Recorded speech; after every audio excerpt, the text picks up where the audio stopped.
ஆரப்படுங்க அப்படின்னு சொல்கிறாங்க. ஆனால் எல்லாமே நம்ம கவனிக்காமே இருக்கோம் என்பதை மனதில் மனக்கு ரொம்ப வருத்தமாக இல்லை. அப்படி ஒரு கருத்து நம்ம விளையிறதுனாலதான் அது வெளியே வருது, இல்லைன்னா வராது. அதனால நாம இருந்த நிலையை வந்து ஒரு வயசு நடக்கிறது. உண்மை நிலை என்ன அவர் சொல்றார் சாமி. அதே மழையில் நினையாது, வெயில் காயாது, கையால் பிடிக்கவும் முடியாது, கண்ணால் பார்க்கவும் தெரியாது. அது ஒரு தெய்வம். அந்த ஒரு பொருளை பெருங்கருணை உடைய பெரும் பதியை, அது நம்மளோடைய இருக்கு சொல்கிறாங்க. உடைய பெரும் பதியை நாம் அறிவி இரவாத வரம்பெறும் நல்ல ஒரு கருணம் மீது வல்ல வங்கல் நேரோ அப்படின்னு சொல்கிறார். நம்மளை கூப்பிட்டு சொல்கிறாரு. இப்படி இருந்தோம், நாம் இன்னும் குழந்தையாவே இருந்துகிட்டு இருக்கோம். அப்போது ஒரு குழந்தை சின்ன வயசில் நல்லா கொழுந்த சோறாக நோட்டி தான் ஊட்டணும். அப்புறம் பெருசாக சாப்பிடணும். அப்புறம் பள்ளிக்கூடம் போகுது. ஊரே பள்ளியில் படிக்கலை, மேலே படிச்சுக்கிட்டே போய் அறிவு விளக்கத்தை காமிச்சு அதுவும் ஒரு பதவிக்கு போய் அடையுது. அப்படி போல் இந்த சமய வழிபாட்டில் நாம் அடித்தளத்தில் இருந்து மேல் தளத்துக்கு வரணும் என்பது வள்ளலாருடைய உள்கருத்து. 32 ஆண்டு காலம் நான் சமய நெறியில் இருந்தேன். அப்படி இருந்தோம். நான் இந்த சமய நெறியை என்ன இந்த நிலையை தூக்கி விட்டது என்றால் சமைக்க விடவில்லை. அந்த காலத்திலே நான் சொல்லியிருக்கேன். கருணையும் சிவமே பொருளென கருதும் காட்சியும் பெருக மற்றெல்லாம் மரல் நெறி எனனே என கறி வைத்த வண்ணமே பெற்று இருக்கின்றேன். அப்போ கருணை தான் சிவம், மீதி எல்லாம் மரல் நெறின்னு சொன்னால் மறைப்பொருள். அந்த மறைப்பொருள்லேயே இன்னும் நீங்கள் இருந்துருக்கீங்க. உண்மையை தெரிஞ்சு கொள்ளுங்க அப்படின்னு சொன்னாங்க. உண்மை என்பது அந்த ஒரு பொருள் சொல்வதை யோசனை பண்ணி பார்த்தா அது வளரானே சொல்கிறார். நான் சொல்லலை. அந்த 5 புலனில் காற்று புலன் இருக்குல்ல, அதை யாரையும் பார்க்கவும் முடியாது, கையால் போட முடியாது, வெயிலில் நனையாது, எந்த மாற்றமும் வர முடியாது. அதனால மாற்றறியாத செடும் பசும் பொண்ணே மாணிக்கமே சுடர் வண்ண கொழுந்தே கூற்றறியாத பிறந்தவர் உள்ள கோயில் இருந்த கொணுப்பரும் கொண்டேன் அப்படின்னு சொன்னால் கூற்று என்ன, இவன் வருவான் என்ற பயம் இல்லாத யார் ஒருவர் வாழறாங்களோ அந்த உள்ளத்தில் இறைவன் இருக்காது அப்படி என்பதை குறிக்க கூற்றறியாத பிறந்தவர் உள்ள கோயிலாக குறிக்கொண்டிருக்காரு அப்படின்னு சொன்னார். அப்போ சாற்றறியாத சாற்றும் கனியே தனிநடு ராஜே என் சர்க்கரு மணியே அப்படின்னு சொல்கிறாரு. அப்போ இந்த சர்க்கரு மணி மாலையிலே ஒரு 25 பாடல் இப்படி நிறையா சொல்லி பாடுறார். அமரரும் முனிவரும் அதிசயத்தினரே அல்பரும் சோதியை அழித்தனம் உமைக்கே கமமுறும் சிவநிலைக்கு ஏற்றி எந்தனையே கழித்தனது உள்ளத்திலே கலந்தமை பதியே எவன் எனும் அவன் இவனி இல்லை இல்லை மகனே எய்ப்பற நீ வாழ்க என்று இயம்பிய குருவே சமரச சன்மார்க்க சங்கத்தில் முதலே தனிநட ராஜ கற்கொரு மணியன்னு சொன்னார். அப்போ எமன் வருவான்ற பயம் இருந்தால் அது வந்துடணும்னு சொல்லிதான் தனித்தெரு விழித்தெரு பசித்தெரு அப்புறம் துணி போட இரு அப்படின்னா பசித்திருப்பது இறைவனோடு ஞாபகமாக இருக்கிறதுலாம் பசித்திருப்பது. விழித்திருப்பது இறைவனை நினைத்து கொண்டே இருப்பது தான் விழித்திருப்பது. அதுதான் புண்படா உடம்போ புறப்படா மனம் பொய்ப்படாத ஒழுக்கம் கண்படாத இரவும் பகலும் நிந்தனையே கழுத்தில் வச்சு ஏற்றது கேட்கிறாங்க. அப்போ புண்படா உடம்பு மேலே சுத்தமான உணவை சாப்பிட்டா நமக்கு இது தெரியாதுன்னு புண்படா உடம்பு. குறைபடாத மனம்னு சொன்னால் இந்த மனசால யாரையும் குறை கூறுவது எவரை பார்த்தாலும் நல்லவர் தான் பரவாயில்ல அப்படின்னு நல்லதாக எண்ணத்தை உருவாக்கணும் மாட்டோம் அப்படின்னு சொல்கிறார் நல்லவர்கள் சொல்லி. அதாவது புறப்படாத மனம் பொய்ப்படாத ஒழுங்கு கண்படாத இரவும் பகலும் நின்றடியே கற்கள் வச்சு பொய்ப்படாத ஒழுக்கு வந்துவிட்டதுன்னா அப்புறம் கண் படாது. தூங்கினா கண்ணு பட்டு போச்சு, இரவில் தூங்கினா கண்ணு பட்டு போச்சு. வீழ்ச்சிக்கு நின்று நினைவோடு கண்ணை மூடிக்கிட்டே நீ நினைக்கலாம். நினைச்சுன்னா ஆண்டவன் நினைச்சுன்னா அது வெளிச்சம் நினைப்பு. அப்படி அந்த நினைவில் இருங்க. ஆண்டவன் உங்களுக்கு உபகாரம் பண்ணுவார். உண்மையை தெரிஞ்சு அந்த உண்மையிலேயே நீங்கள் பிரார்த்தனை பண்ணிங்கன்னா நல்லபடியாக நடக்கும் அப்படின்னு நான் உங்களை கேட்டேன்.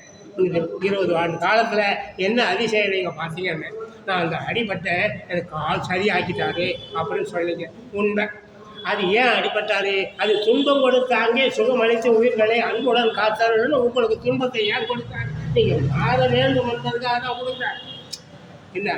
ஆனால் மாறினான்னு சொன்னால் இதை விட வேண்டாம். இதில் வரும்போதே அது எண்ணத்தை மாறு.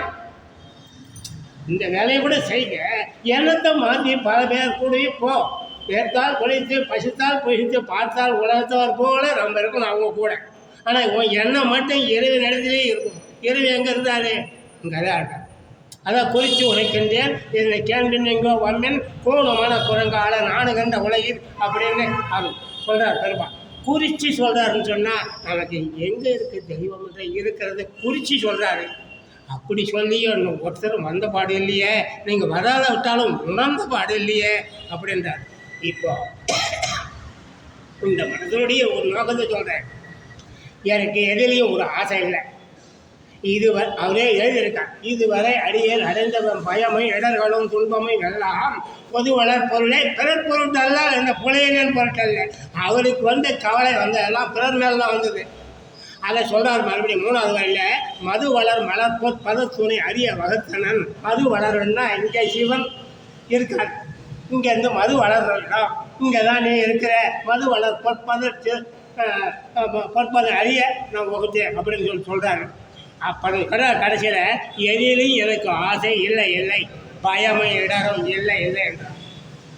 ஆனால் என்னால் வெளியிலும் எண்ணிய நன்னிய கருணையினால் பழகே நான் வருந்தினேன் அப்படின்னு யாரும் ஒருத்தர்கிட்ட சொல்லிடுறாரு. உனக்கு அதை முடிச்சு கொடுக்குறான்னு சொல்லிட்டேன்.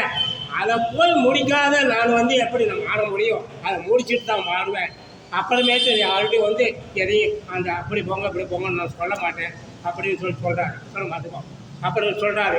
அதை போல் நமக்கே வயது கூடிச்சுட்டா மேலே அறிவு வயது வர வர ஆள் வளர வளர நமக்கு இது பண்ணிருக்கா ஆவியை என் ஆவியிலே தவந்த தயாநிதி என்று சொல்கிறார். அப்போ நமக்கு ஒரு ஆவி, இந்த உடலுக்கு ஒரு ஆவி. இந்த உடல் வந்து நம்ம அப்பா இந்த உடம்பு அப்பாவுடைய விருந்தினால் உண்டாச்சுது. அந்த விருந்தினால் உண்டான பிண்டத்துக்கு உயிராக வந்து அமைஞ்சது அருப்புரிஞ்சு அர்ப்பணம். இவருடைய கடமை இதை செஞ்சார். ஆனால் அதுக்கு உருவத்தை உருவாக்குறது அர்ப்பணம் ஆண்டவராக. அந்த உருவாக்கும் போதே அந்த பிண்டம் போன ஜென்மத்தில் ஏதேனும் குறைபாடு பண்ணிட்டு அந்த உருவிலேயே குறைபாடாக புறப்படுறது. அதுக்கு கடவுள் பொறுப்பல்ல, அதுக்கு அந்த பிண்டமே பொறுப்பு. ஆனால் கடவுள் தவறே கிடையாது. அப்படி இருக்க நாம் கடவுளை உணர்ந்து கடவுள் ஞாபகமாக எப்போதும் அதே சிந்தனையாக இருக்கணும் என்பதுதான் நம்முடைய ஒழுக்கத்தாக இருக்கணும்.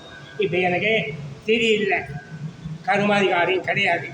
இறந்துட்டா போய் வந்து குளிச்சுட்டு உள்ளே போகணும். நாங்கள் பண்ணுறது இல்லை. என்னன்னு கேட்டால் தீட்டுன்னா இல்லை. தீட்டு மணி பொதுநடங்கை திருவடி கண்டிலேயே செல்கின்றேன். அன்றோ முன் சென்ற வழி அறியேன். அது காட்டு வழி கிடைச்சிடுமோ, நாட்டு வழி தெரியுமோ, காலிருப்பு கண்ணிடுமோ, காணாதோ கழிப்பா, இந்த மேட்டில விழுத்துடுமோ, பள்ளத்தை விழுமோ, விவேகமன விழுவுமோ, ஏடர் பயம் விழுமோ, ஈட்டு திருவடி அது ஒன்றும் ஈட்டுனா ஒன்றும்.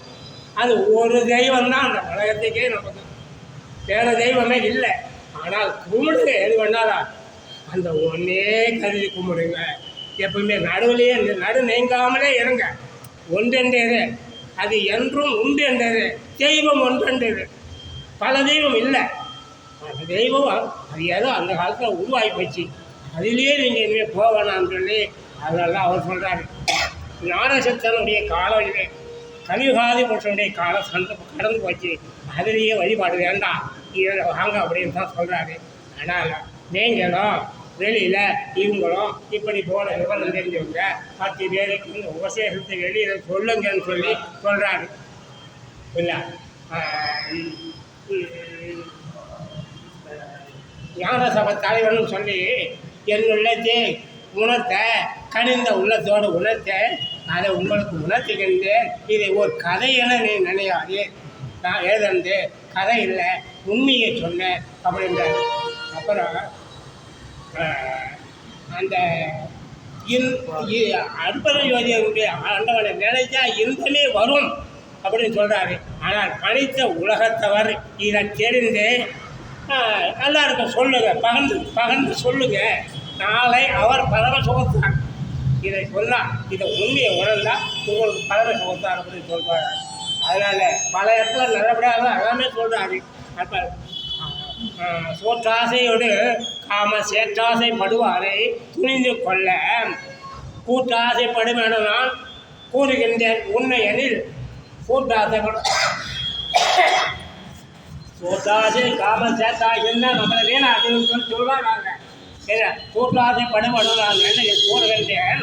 உண்மை எனில் நேற்றாசைப்பட்டவருக்கு இன்றருள்வார் போல அப்படின்னு சொன்னால் ஒரு ஜென்மத்திலே நாம் நினைச்ச ஒரு நல்ல நினைப்பெல்லாம் ஆண்டவரை இதை வந்து பேசுவாங்க.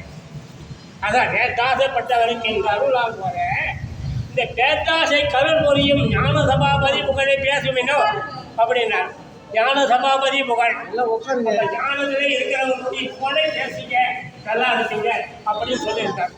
இதனால நாம் தெரிஞ்சவங்கன்னு நாம் இன்னைக்கு நாம் தெரிஞ்சவங்க ஆயிடுங்க.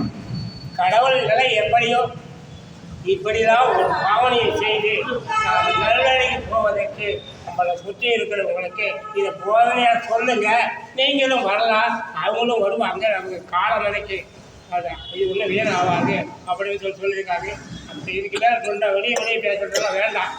இதை அறிவு வந்த காலம் தொட்டு இது வரைக்கும் நம்ம அதுவே இருந்தால் என்ன அர்த்தம்? அது 35 ஆண்டு அதில் இருந்தேன். அதுக்கு பிறகு எது தெய்வம் மட்டும் நான் பார்த்தேன். அப்படி பார்க்குற காலத்தில் நம்மளை செய்தது தான் வளர்ந்து என்னை மனமுறிந்த வல்லலை எல்லாம் வல்லவா அம்பள வேணான்னு சொல்லுவார் பெருமாள். அப்போ இந்த உடம்பை வளர்ந்தது அவர் தான், மனம் புரிந்தது அவர் தான், உள்ளே இருந்தது சொல்லுதான், இப்போ பேசணும் அவர் தான், கேட்டவரும் அவர் தான், இங்கே இருக்கிறது எல்லாரும் அவர் தான். அப்படி இருக்கிற போது இது ஒன்று இருந்தாலே போதும். அவங்க போகிற வேலைக்கே நமக்கு வேண்டாம். இல்லை நாம் தான் பெரிய பண்ணுறேன். இப்போ பெருமையை வேண்டாம். வந்தால் சந்தோஷம், போனால் கஷ்டப்படுறது, இது எதுவுமே இருக்குதுல்ல. ஒரு நல்ல நிலையாக இருப்போம் நல்லபடியாக என்று சொல்லி விடைபெறுகிறேன்.